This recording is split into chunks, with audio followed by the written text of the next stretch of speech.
it's Farmer Fred, Master Gardener Fred Hoffman, and today we are talking with Diane Blazek. She's the Executive Director of All America Selections, the AAS, and we're going to be exploring the newly announced 2025 winners of the top performing garden plant varieties. It's episode number 379, the 2025 AAS Garden Plant Winners. We're podcasting from Barking Dog Studios here in the beautiful Abutilon Jungle in suburban Purgatory. It's the Garden Basics with Farmer Fred podcast, brought to you today by Dave Wilson Nursery. Let's go.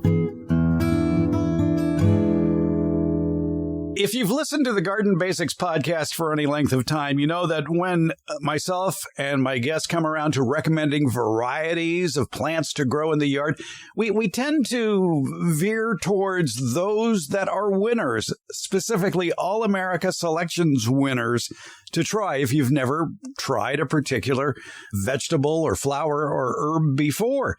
Who is All America Selections? Well, they're an independent nonprofit organization that tests new, never-before-sold varieties for the home gardener. They do anonymous trialing by volunteer horticultural professionals, and then only the top garden performers are given the AAS Winner Award designation for their superior performance. The proceeds go into conducting trials and promoting AAS winners, both old and new. There are national winners. There are regional winners. And if we start talking about certain AAS winners and it's a regional winner, we'll mention that too, about if maybe it's best for the West or best for the Northeast or whatever. And the AAS, the All America Selections, just came out with their 2025 winners, vegetables and flowers that judges throughout the country have said, hey, you ought to try these. So let's begin. Diane Blazek is our guest. She is the Executive Director of All America Selections, as well as the Executive Director of the National Garden Bureau. And Diane, it's a pleasure talking with you again and talking about the wonderful new plants that are out there. And I guess we should point out that a lot of these are available as seed and some are available as plants. Yes, you are exactly right. But yes, thank you for having me again. And your description of AAS was wonderful. And you are exactly correct that many of these are available as seed items, but you can also find them as plants at your local retailer. Some of the newer ones, you may have to search a little bit harder, but after they've been on the market for a certain amount of time, they're very readily available. You don't look that old, but you've been doing this since 1932. You're right. I have been. Yeah. Maybe this job keeps you young. I don't know. Well, actually, let's talk a little bit about the history of it. Ray Hastings, he was a seedsman from Georgia, and he got people together to do this. Yes, exactly. I always like to call him a doubting Thomas because this was the time between the two world wars when there was a lot of new hybridizing going on. So there were a lot of new introductions. I mean, some of them were F1 hybrids, some of them were selections, OPs. But he was looking at all these new varieties saying, I'm not sure you're making all these claims. Who's going to validate your claims? So he started All America Selections, and it put together a network. At the time, there were, maybe a dozen or so judges across North America. And you're right. They were trialing them anonymously. They were comparing them to other varieties currently on the market. And those entries had to live up to the claims of the breeder in order to win an AAS award. And the judges were from all across the country, weren't they? Yes, all across U.S. and Canada, which we still have. Now, there were, I think I said 12 to 15 judges back in the 1930s, but today we have a total of almost 90 judges across our different trials because we try to have at least 4 judges per region. You had mentioned regional awards, and yes, we have 6 regions. So we try to keep a minimum of 4 judges in each region to get a good balance of microclimates within those regions. Yeah, because let's face it, if you're talking about the Southwest, it can run from very mild to very hot. Exactly, right. And we need to test these new varieties in all of those conditions. It's been going on. It's been growing over the years. The first winners were introduced since 1933. And at your website, the allamericaselections.org website, you can go back and look at all these winners and the descriptions. So I would heartily encourage you that if you're planting your first garden and you're wondering, well, what tomato variety should I plant? Well, go to All America Selections and look it up and start with some of those. All right, let's talk about the 2025 winners. And since I'm kind of a tomato head, I noticed that you have one tomato winner this year. I'll let you pronounce it. What is it? It's called tomato Tonatico. Tonatico. Okay. Yes. Tonatico. Yes, I had to ask the breeder right away, too. I was like, now, how are you pronouncing this one? But this one is a nice cherry tomato, and you had said that we would talk about regions. So this is a regional winner, definitely for the mountain and southwest, like basically west of the Rockies, but also for the Northeast, which is kind of an interesting combination. But those are the two areas where the judges said it outperformed the comparison. So it's a cherry tomato, grows on trusses. It is an indeterminate, but it has high yield, very good tasting fruits, texture, and disease resistance. So, of course, that's what we're always looking for, is the items that are disease resistant. One aspect that a lot of the judges agreed on with this tomato is there's not much cracking and splitting of the fruit. Right. Yeah, because we hate that. You know, you go out to harvest your tomatoes and they're already split and the ants or the birds have gotten them because they split. So this way you're going to have more usable fruits when they aren't splitting like that. I see where they've compared it to the Super Sweet 100. So if you're thinking about what sort of a cherry tomato it is, well, if you have ever grown or are familiar with the Super Sweet 100, this would be similar to that. It is an indeterminate, which means it's going to sprawl, so you better cage it. Exactly. Cage it or truss it or definitely give it some sort of support. All right. So again, if you're looking for a cherry tomato to try that's new, tomato Tonatico is the name. Exactly. Good. I'm glad I got that right. Yeah, yes. You have a pepper winner too, as well. And there's only one pepper winner. I'm surprised in that because there's usually plenty more each year. But this is a nice little sweet pepper called the Pick and Pop. Yes. Now, this one was super fun to write the description. I don't know. A lot of these this year seem to have those names that just would let you introduce something fun. So I was using the whole Peter Piper pick the peck of on our description. But the reason it has its name, Pick and Pop, is because they're so tantalizing and they're smaller. So we call them a snacking pepper. So we're envisioning grabbing them, picking them off the plant and popping them in your mouth. The key here is that they're yellow. So it's a yellow pepper, a small, petite, snacking pepper, very sweet, juicy, crunchy, makes you salivate, makes you hungry when you're talking about it. The fruit itself is about 4 inches long? Yeah, I would say 4 inches max. How tall does the plant get? Now, the plant will get, about 24, 26, 36 inches tall. And I noticed that one of the comparisons they're making with this pepper, the Pick and Pop yellow pepper, is they're comparing it to another variety called Lunchbox Yellow. And I think that's a great description for this Pick and Pop pepper, where put it in your kid's lunchbox for school. Yeah, right. Yeah, good point. And that is what so many people are using these peppers for. Get the kids to try these sweet peppers. They'll love them for life. And you conveniently at your website, when describing these plants, especially for the peppers, you have Scoville ratings. And this has a Scoville rating of 0, which means there's no heat whatsoever. So you're not going to burn anybody's lips or tongue with it. Right. I don't think you would be putting them in your children's lunchbox. I don't know. It depends who you are. Well, here in California, peppers with heat are fairly standard these days in a lot of recipes. Yeah, this is true.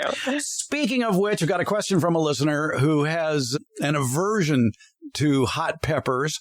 and was looking for a pepper to include in a recipe that called for poblanos. And poblanos are on the low side as far as the Scoville scale goes. Maybe before we get started on the question, we should explain the Scoville scale for people. This is a measurement of heat of peppers that was designed. I think the guy owned a pharmacy back in 1900 or sometime like that. And it was a matter of, adding water to each sample that was tasted to determine the heat?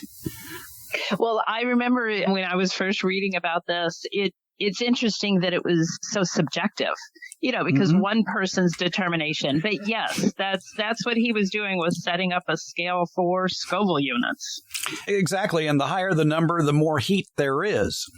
Right. And another thing, too, if you're looking at a pepper catalog and you're looking for maybe some low heat peppers, and this gets back to the question that I had from a listener who had a recipe that called for poblanos and wanted maybe some other choices of low heat peppers that wouldn't burn their mouth. So we're probably looking at peppers that are under 1,000 or 1,500 Scoville units. The problem is, as I said about these catalogs, they can vary widely in what they say the Scoville unit scale is for a particular pepper. So let your taste be your guide, and also remember that peppers can change. The longer they're in the garden, the more stress they're under. If they are hot peppers, they'll get hotter if they're stressed, if there is a drought, if they're not fed correctly, if you do get that heat wave that gets over 100 degrees for a couple of weeks in a row. So basically, buyer beware on that one. So let's talk about some of the AAS winners over the years that would fit that category of low heat peppers.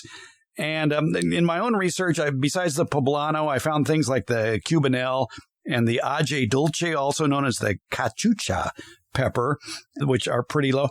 But you had one not too long ago that was an AAS winner that I really liked. I remember growing it, called the Mexibel.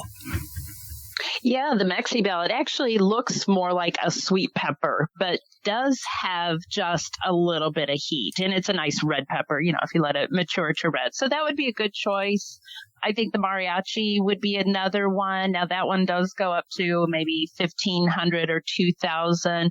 Now, that's not a bell pepper. That's a little conical shaped pepper, but that would be a good alternative. I was pleasantly surprised. The holy mole, when you hear holy, you might think that it's got a lot of heat to it, but it actually, I think it was it's under 1,000 Scoville units too. So that might be a good alternative. And some others that I've grown over the years that I've really liked that were AAS winners that have a little bit of heat, not too much. The Potapeño, which is, I think, about 1,000 Scoville units. Right. It is. And this one's really cool. The reason it's called Potapeño, it is a jalapeno pepper, but it is bred to be very compact. So it grows well in containers or hanging baskets. But yeah, I like that one too, because it is a little bit more of a mild jalapeno. Some others that I looked in one particular catalog, and they did classify their peppers in their catalog as sweet, mildly hot, and really hot. And among the mildly hot ones that were AAS winners that they listed were Mad Hatter, Roulette Habanero, Hot Sunset, and Cajun Belle. Now, all of those sound like they're a lot hotter than just a little bit of heat. Yeah, exactly. I've grown ají rico and tried it. I think they're describing it as warm, and I didn't have the exact Scoville units on that, but I would say that's on the higher end of it. Mad Hatter, I didn't think it had much heat in at all. It talks about that one with a citrusy flavor, so I'm thinking it's more like a citrusy hot pepper that's hardly hot at all. Okay, and that one is from, I believe, Bolivia and Peru. The picatum type peppers are from South America. So yeah, the ají rico and the Mad Hatter are both used in a lot of South American dishes. The one I mentioned called Hot Sunset, that has a red flag of a name for me, but it says that it's only about 600 Scoville units. So they describe it as a delicious spicy heat. Yes. Yeah. That's a good one to have in there. And it's more like a banana pepper, just to kind of describe the shape and everything. So among the winners over the years, you can find a palette of colors and different spicinesses, if there is such a word, among your mildly hot pepper selections if you have recipes or you want it to look nice in a salad or something like that. So just be aware that if the plant is stressed, if there is a drought, if there is a lack of water, if you didn't feed it properly, if it maybe didn't get enough sun, anything that may cause it stress could, and especially later in the season too, as it grows, that heat level could go up. Exactly. Grower beware, put it that way. Yeah, exactly. And another one with a name that sounds like it would be really hot, but really it's more mild than really hot, is called roulette habanero. Habaneros are fairly hot peppers, but this one is not. Exactly. Right. Yeah. I mean, with the name like roulette, you would think you're taking a chance, but you really aren't. This one has no heat, so it's got all that flavor, which if you can stand the heat and taste the flavor of a roulette of habanero, this one gives you the flavor without the heat. So it's kind of a unique adventure for somebody to breed a hot pepper that doesn't have the spiciness. It just has the flavor. Now, we should clarify it does have a little bit of heat. According to one catalog I'm looking at, it has 100 Scoville heat units. Yeah, and that's barely discernible, I would think. Right. So again, that was the roulette habanero. And again, go to their website, allamericaselections.org. We'll have a link to it in the show notes as well. And just start browsing through not only their 2025 winners, but all their past winners too. And you can do it by variety. So if you're looking for a certain color, a certain heat, or a certain shape, you'll probably find it there, because after more than 90 years of trialing, there's going to be a lot there at the website. Exactly. Now, we have done one thing to help people, and we're actually got another one coming up, so I'll give you a little sneak preview on that. But we used to list every single winner on our website, no matter if they were still commercially available or not. And we had too many complaints. They're like, well, why do you feature this if we can't buy it anymore? So we are slowly taking off the ones that have been removed from the market. So as you say, when you go on and search, there's a lot there. There's still a lot there. And all of those now are either currently available or will be very shortly. So that's one thing. Mm-hmm. And then also on each AAS winner there's a little button on it that says where to buy. And then there's a drop down of online seed retailers. So keep in mind, a lot of these are also available in seed packets, at your stores, at your local hardware, garden center, mass merchant. But we also link to a lot of online seed sources who are carrying those varieties. So we're trying to make it very easy for you to find the AAS winners. And we're launching a new website this fall, and it will be even easier for us. I mean, I don't know if anybody cares, but it's even easier for us to update those where to buy buttons. So everything will be a lot more up to date as far as where to purchase them. There's a full-time job. Okay. Yeah, exactly. And we're trying to make it a part-time job. Well.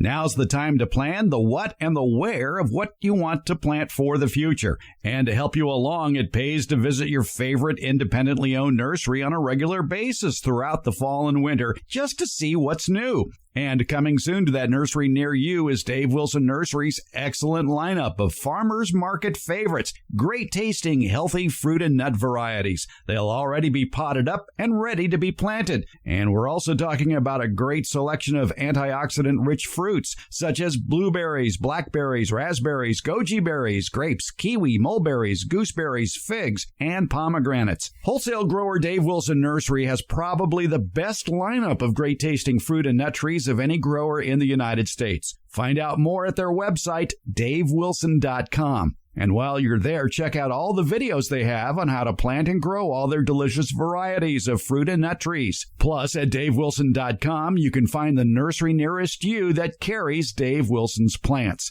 Your harvest to better health begins at davewilson.com. Let's talk about an herb, the basil variety. It's called the Piedmont. What's so special about the Piedmont basil? So the big thing with basil, at least in my area and in a lot of areas, is the downy mildew that will just come and devastate your plant almost overnight. And so what the breeders are working on now is the downy mildew resistance as a trait, but also to keep that traditional Genovese flavor. And so this one is a very, very good contender in that arena as far as resisting the downy mildew. What's also really nice, of course, yes, it has that good Genovese flavor, but also the structure of this plant, it's not real tall and leggy. It's got shorter internodes so that it's going to produce a lot of leaves on a fairly compact plant. Oh, that's great. The plant gets what, about a couple of feet tall? Yeah, max about 24 inches, yeah. All right, and because it has the tolerances to downy mildew or powdery mildew or fusarium, it is a regional winner in areas of high humidity, I would guess, like the Great Lakes and the Midwest. Mm-hmm. Yes, exactly. This is where I'm located, so I'm loving this, that now I don't have to worry as much about downy mildew. And the other thing, too, is if you put proper separation between your plants and put it in an area that can get good air circulation, you can help decrease the chances of coming down with those diseases. Oh, yes. That's true on a lot of plants, like you're saying, is give some good airflow, don't stuff them in, and you're going to right there take the first step to preventing a lot of diseases. But with the basil, the Piedmont variety, even though it is a regional winner, does that mean it's no good for the West Coast or the Northeast? No, it doesn't mean that. It just meant that it didn't outperform the comparison. It was probably more equal to the comparison, which means it's still a great variety. But that's the thing with AAS winners is they have to outperform what's currently on the market. Well, there is that, too. Yes. Yes. All right. But one judge did mention that the Piedmont basil has strong aroma and taste. And that's what we need. That's why we're growing basil, right? If it didn't have that good basil flavor and smell, then why bother? All right. Another winner in the vegetable category is a cauliflower. It's like a purple florets on this one. Isn't that just, it's attention getting. I was just at a convention the last couple of days and I had a picture of this one on my table and I'm telling you, everybody was drawn to it. So I'm going to try to give a visual.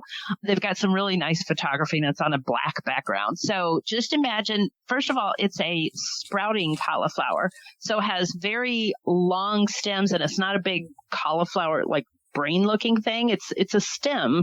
So it has the long florets and the long stems and a nice vivid violet purple. And the name of this is called Murasaki Fioretto. What Murasaki means purple in Japanese. And this is from a Japanese breeding company. But Fioretto sounds Italian. Exactly. It does. Yeah. All right. So, but it's an interesting little, how little is the cauliflower? It's not that little, is it? No, it's not. The plant will grow to 18 inches and then the flower heads are growing about the same size to the top of that plant. Okay. By the way, we are broadcasting from Barking Dog Studios if anybody hasn't figured that out yet. And the number of fruits that it produces per plant is 4 pounds. Yeah, so you get a decent size harvest. All right. And again, it's a cauliflower variety that, depending upon where you live, like here in the West, you would grow it in the cool season. It's a cool season crop. And cauliflowers have been noted over the years for just being pest magnets. But when you have one that is producing instead of a tight head, but rather open florets like this one, you have less of a chance of pest problems. Yeah, that's a great point. All right, and the judges liked it. The variety held up to the heat with incredible durability. The color was gorgeous, and it did not get sunburned at all. So I guess this one was a national winner. Yes, this is definitely a national winner. All right, the cauliflower Murasaki Fioretto. Well, I'm sure at this rate we'll be done by, Christmas, the 2025 ratings here for the winners for the All-America selections. Kohlrabi, you don't see many people trying to grow kohlrabi, and you're pushing it. Yes, exactly. So this one is a new one. Constance is the variety name, and it's purple. That's what's so unique about this one. So not only is the color very vibrant, purple must be our theme this year with our cauliflower and now this one. But it has a crisp, sweet, peppery bulb like most kohlrabi. And I think it's one of those things you just have to try it. I mean, try growing it. I think it's great for kids to grow because you got this huge, big round bulb that just sits on top of the ground. And some people think it looks like a space alien or a UFO. And then once you try it, I mean, try it cooked, try it raw. I think it's a new thing that the kids would get really into. And kids, being the impatient people they are, don't have to worry about this kohlrabi because it's only from sowing seed to harvest is only 42 days. Right. That's very quick. Yeah. So you want to sow seed about 4 to 6 weeks before the average last frost, 2 weeks apart for an extended harvest. Sow at a ½ inch deep and rows 18 inches apart. The judges loved it. They said good shape and color, good flavor, and a crunchy flesh. We all enjoy crunchy. Exactly. Yeah. All right. Again, that's the kohlrabi Constance, a purple kohlrabi if you like to grow kohlrabi. All right. How about in the world of squash? I think you have a couple of winners for 2025. We do. I mean, I could say that squash is definitely gaining a lot of interest. There's so many different types. So for these, we have two. Green Lightning is one, and it's a patty pan type squash, but it is a dark green with light green stripes on it. So kind of a miniature one, and it would be great used decorative or, go ahead and saute it up and it's going to taste great. Exactly. And for those who don't know what a patty pan squash is, it's sort of a flattened area. It sort of reminds me of a top. There you go. Yeah, that's a good way to describe it. Yeah. All right. And patty pan squashes grow during the summer. They like the warm season. It doesn't need staking. How big does the plant get? It's more of a bushy type plant. It only gets, 24 inches tall, maybe 24 to 36 inches wide. All right. So unlike zucchini, it won't strangle a poodle or something. Yeah, hopefully not. All right. So again, that's one of the squashes, the squash Green Lightning. What is the other one? The other one is called Thriller. So, of course, the Michael Jackson tune just comes flying into my mind every time I talk about this one. The reason it's called Thriller is because it, too, is kind of a dual purpose. It can definitely be used as a decorative. The shape is an acorn squash. I don't know if you want to call it tie-dye or psychedelic colors, but it's got dark green and orange and cream, a mottled color skin. But it's a beauty, and it tastes great too. So, what else do you want other than something that looks great? You can use it for decorative purposes in the fall, but then you can also serve it to your family and company. It looks kind of like a mini pumpkin. It does. Yeah, right. That's a good description. But you're calling it a dumpling squash. Right. Yeah. So it has a little bit of that pointy shape to the bottom of it. It's hard to describe. This is one where you really have to go to the website to see the coloring and the shape. If I wanted to, I could use it as a mini pumpkin. Yes, you could. Okay. All right. Just making sure. But it is called, again, the Thriller. Is it a summer squash or a winter squash? This one is a winter squash. Okay. And despite the name, you do grow it in the summertime. Yes. All right. Something else it has in common with a pumpkin. Yes. All right. When it comes to growing flowers, I love zinnias because zinnias attract a whole host of pollinators. And most zinnias have these outstanding flowers that you can see from a distance. If you've got a kitchen garden out the kitchen window, I would always ring it in zinnias just for the show and the attraction to butterflies and birds and hummingbirds and things like that. And you usually do have each year in the All-America Selections winners, 1 or 2 zinnia winners, and you have 2 this year. Yes, you're right. And listening to you talk about the pollinators, I had a webinar not too long ago, and one of the favorite terms throughout the entire webinar was a landing pad. Mm-hmm. Grow something that provides a landing pad for the butterflies. So we think that both of these will do that. So one of them is Zydeco Fire. So just think of the color of fire, a vibrant orangey red, and that's this one. It's almost fully double. And the name, this is interesting, Zydeco, go Google it. It's very much a foot-tapping Cajun, Louisiana type of music. So that just means celebrations, fun, happiness, which is exactly what this will bring to the garden. And then the other zinnia is called Crestar Mix. So Crestar would be the crested zinnia that has that little ring of really short, poofy petals in the middle, and then it has the outer petals that are falling out. But again, that would make that landing pad for butterflies. Excellent. And describe the colors. Oh, the colors for Crestar, I mean, it's good reason it's called a mix, is it has, pinks, orange, reds, white, yellows. Yeah, so a whole, almost a sunset array of colors. All right. And with the Zydeco, then you can maybe accompany it with some Doug Kershaw music if you'd like. There you go. All right. All right. So zinnias, you got all sorts of zinnias. Off the top of your head, how many zinnias do you think are in the AAS collections over the years?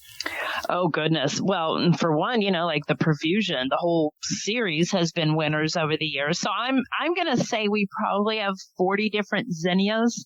And we do have one petunia for a winner this year, but I do want to say that the number one category of AAS winners is petunias.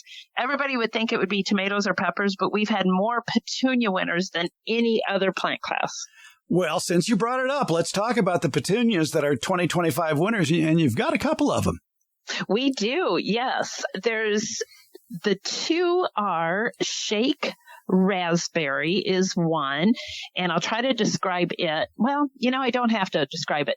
Go to your local ice cream shop, order a raspberry shake, and look down in it at those swirls of colors, and that's what this petunia will look like. So I think that's the best way to describe it. And that one is a seed-grown petunia. And then the other petunia that we have is called Deco Max Pink. Now, this one is vegetatively propagated. It is a regional winner, so it's good. Like Great Lakes, Heartland, Northeast, and West Northwest. So that would encompass a lot of parts of California. And this one is a soft pink that has darker pink veins in it.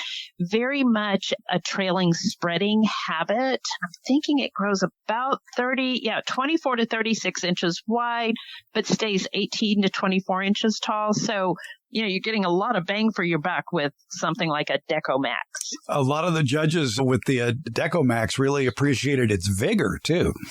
Exactly. Yeah. And what's interesting is they bred it for the vigor to bounce back after rains. So the flowers are slightly smaller to help with that. So when a rain comes along or you water it, maybe you're a little too vigorous with that hose reel, they will withstand that much better. Now, you used I'll call it a botanical euphemism that people should be made aware of. You said vegetatively propagated, which in my mind means, okay, you're not going to find it as seed. Exactly. Right. Yeah. It is not propagated from seed. They do not harvest the seed. What they do is they have something called a mother plant.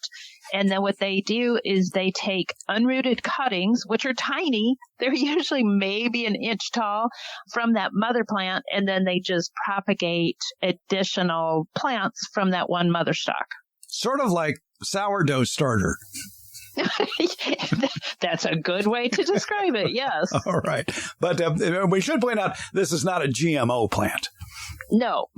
In fact, we do have this rule within that we are not accepting any GMOs. Now, just looking out for the future, some people are saying, well, if it's a flower, why not? And so we're having to judge publicly acceptance of GMOs and some of the new innovations. But yes, absolutely, to date, no GMOs have gone through our trials. Let's talk about a vinca. Vincas are a good, I think of them as a ground cover plant. Actually, I think of vinca as kind of a weedy plant, but you can go ahead and defend it. You have an AAS winner, the Sphere Polka Dot. Yeah, well, the name there says it all. It's more of a sphere, so it's not going to be, this weedy trailing thing. So it's going to be more compact.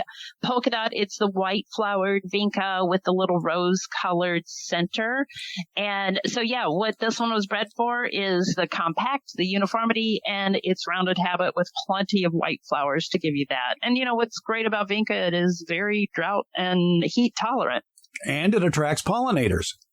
There you go. And another one that does that. While we're on the subject of attracting pollinators to your yard, one good thing to do is think of it as installing a highway billboard in your backyard. You know, those big billboards that are on major interstates that change messages every 10 seconds or whatever. Well, think of something for your backyard like that would attract pollinators. And that's why they suggest planting the attractive plants like the zinnias we were talking about or this vinca in at least a 3-foot by 3-foot square. So it has that billboard effect for any passing pollinators who may be going by. They'll spot that and make a beeline for it, so to speak.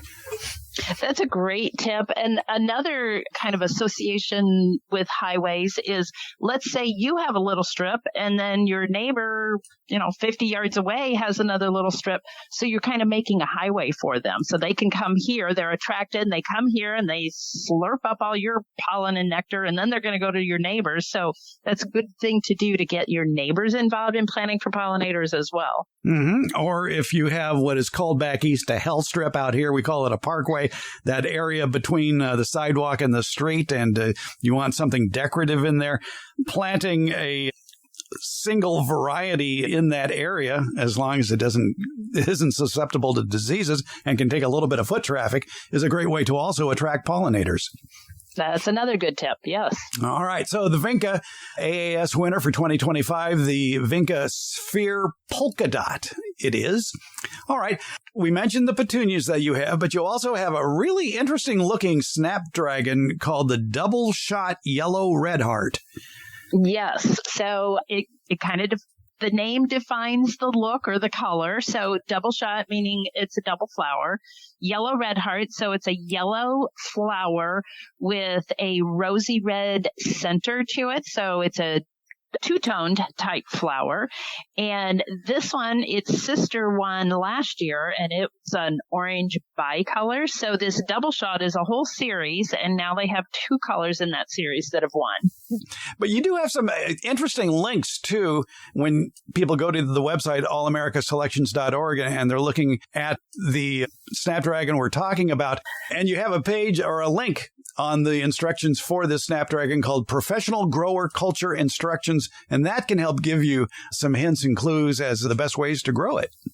Oh, absolutely. Yes. It's probably way more information than you need, but we do include that so that, anybody who wants to know more of the details about how to really successfully grow snapdragons would be there. And in fact, not snapdragons. We ask that for all of our winners. So wherever possible, we put your basic home gardening tips, and then we also put tips for the professional growers. Apparently, somebody snuck into your website overnight, and they must belong to the Nasturtium Society of America, and just loaded the 2025 winners with nasturtium winners. Yeah, you're right. We had the first nasturtium baby winner about a year and a half ago, and that was baby Rose. And so now we have 3 new of her sisters that are winning. So now Rose is joined by gold, red, and yellow. So it's a whole series, very uniform. And, when we were talking about this, I was like, okay, well, that's kind of that bridge between ornamentals and edibles, because you've got nasturtiums. You can always put nasturtiums in your salad, so they're edible as well. But the great thing about these nasturtiums is that they're holding the flowers above the foliage. I know there's some nasturtiums out there that might kind of cover their flowers with their foliage, and so why bother? These have all the flowers on top of the foliage. Are they all regional winners? Yes, they are. Yes. Some more for cooler climates, Northeast, Heartland, mountain area. Yeah.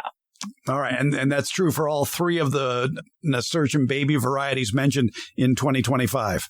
Yes, exactly. All right. And out here, they are a cool season flowering annual that will strangle a rosebush if you don't watch out. I learned that the hard way. So what is the growth habit of these nasturtiums? Will they strangle a rosebush? No, they're very mounded. They're good for containers. They're only going to get 12 inches tall, a little bit wider than that, 18 to 20 inches wide. But yeah, they're definitely a more compact nasturtium as well. And it wouldn't be a summer garden without a marigold. And of course, there's a 2025 All-America Selections marigold winner. And isn't that one cool? It's called Mango Tango. I mentioned earlier how fun some of these descriptions are. So I had to kind of read up on the not on mangoes, on tangos, on the tango dance. So the coloration, though, on this one, it has a red center base of the petal, and then the outer edge is yellow, a nice vibrant yellow. And so to me, it looks kind of like the dresses that maybe might be worn for a tango, kind of a Latin American vibe to it, but very saturated colors, and they hold their color well. They don't fade, and there's that uniformity where one flower may not look like the next one with its bicolorness. Is that a word? Sure, why not? Okay, we're going to call it a word today. So yeah, that's the Mango Tango Marigold. It reminds me of one of your Zinnia winners. I think it was back in 2006. That is one of my all-time favorites, called the Zowie Yellow Flame. Yes, you're right. It does look a lot like that one. Yeah. Now I'm thinking, I wonder how they would look together. I think you're going to have to try that. I'm thinking I am too. Yeah. Well, what else is new? That's what you end up when you listen to garden shows. You end up planting a lot. All right. We have a few more to get through here, in the 2025 winners. And you have a dianthus. Explain to people what a dianthus is, especially the Capitan Magnifica. So this one, I think a lot of people call them pinks, and, that would be the common name, nothing Latin there. But the reason that it's been called pinks, I found out over the years, is if you take a pinking shears and were to cut the edges around the flower petal, it would get kind of that little jaggedy edge. And that is very typical of a lot of dianthus. Some of them have more pronounced. This particular winner is a little bit less pronounced, but what it's unique is that it has light pink edge rim around the flower. So this one of the things that the judges loved about it, that was the floriferousness throughout the season. Dianthus, especially, in warmer climates, might be considered a cool season, and it might kind of go out of flower for a little while in the hotter climates. But the more you trim this one, deadhead it, or cut off the little stems, bring them in for a little miniature flower bouquet, the more it will bloom. So do you consider it an annual or a sensitive perennial? No, this one is an annual. It says it would be hardy to zone 7. So for a lot of people, yes, it would be an annual. But if you're zone 7 or higher, then yeah, it could be a perennial. And I noticed that one judge said that even during 110-degree heat, it only needed to be watered every other day. Truly a wonderful addition for a patio gardener with limited space and time and knowledge. And, if it can take 110-degree heat, I wonder if it would work as a summer crop here for annuals. It might. It sounds like it's worth giving it a try. It'd be a nice burst of color through the heat. Well, to quote the famous gardener Dirty Harry, do you feel lucky? Do you, punk? Yes. Yeah, you'll have to see. Now, besides the dianthus, a couple of others that you have a dahlia and you have a celosia. Okay, yes. So Dahlia Black Forest Ruby. Now, it's interesting. This whole series, they're telling me as it comes out, is going to be like gems. So Ruby is the one that we have as an AAS winner. It's called Black Forest because of the very, very, very dark foliage. And then Ruby, it is ruby colored flowers. And this one does grow from seed. And these colors, I did grow this one last year, and I just, time and time again, I kept taking pictures of it and put no filter because the flower color was so intense, and it was very easy to grow. Gets maybe 2 feet tall, about the same width, not quite as width, so it's a little bit taller than wide, but that contrast between the red flowers and the black foliage is just amazing. And it is a summer bloomer. It'll last all the way to frost. Mm-hmm, exactly. All right. So that, again, is the Dahlia Black Forest Ruby. Now you have a celosia. And I don't know how you can describe celosias for people who don't know what celosias is. I like to think of it as a field of flames. That's a good way to describe, especially with the name of this one, Flamma Pink, because it does look like pink flames. We had an orange, its sister one, about a year or two ago, and it was called Flamma Orange. This one's Flamma Pink. Now, there are 3 different types of Celosia. So the one you're talking about, the flames, is actually called a plumosa. So think of flames or plumes, and that's a good way to describe it. And one of the things about the Celosia series is how well they hold these vibrant colors. You don't want to put a Celosia out there and then it just turns gray or tan or, weak looking. So this one has a very vigorous, vibrant color head to it. Now, you mentioned that you have trial gardens throughout the country. You also have demonstration gardens throughout the country. So if people are wondering, well, I wonder what these plants look like after seeing them on the website. Well, it so happens that the Sacramento County Master Gardeners at their horticulture center, the Fair Oaks Horticulture Center, in their vegetable section, they feature a lot of AAS winners that you can go out and see what they look like in person. So I would pay them a visit. And also, if your county does have a Master Gardener organization, they just might have their own demo garden, and maybe some of those might have some AAS winners in it as well. Because how many demonstration gardens are there across the country? Oh, there's quite a few. Now, we have our display gardens, and a lot of them are demonstration gardens with extensions, but we're always looking for more. So if anybody's listening who has a demonstration garden and would like to learn more, you just go to our website, and under the display garden tab, there's information about how to become an AAS display garden. Exactly. And, it's a great way to attract not only pollinators, but people, gardeners. The 2 Ps. Yes. All right. Diane Blazek, she's the executive director of All America Selections. Again, their website, allamericaselections.org. I should warn you, there is a dash between the word all and America Selections. Or do you have an easier website? Yes. The easier one is AASwinners.com. I like that one, AASwinners.com. We'll have links to it in today's show notes as well. The 2025 winners for the All-America Selections. Check them out. Diane Blazek, thanks so much for your time and telling us about the 2025 winners. Well, thanks for having me. It was a delight to be on.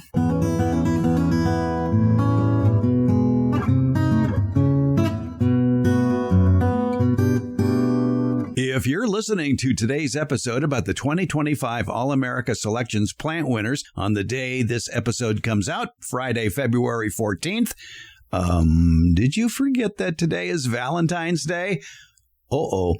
Maybe on your way out to find that perfect gift at the last minute, either read or listen to the podcast that is in the current Beyond the Garden Basics newsletter and podcast, and that's out now. It's all about the choices available in the way of living gifts, plants, for the gardener in your love life. And if your sweetheart is a hardcore gardener, we make the case for gifting that hardworking special someone, the one with the permanent dirt under their fingernails, the perfect gift. Soil amendments. After all, nothing says I love you more than a bag of worm castings. Find out more about Valentine's gifts for gardeners. It's in this week's Beyond the Garden Basics newsletter and podcast. Find a link to it in today's show notes at our website, gardenbasics.net, or at Substack.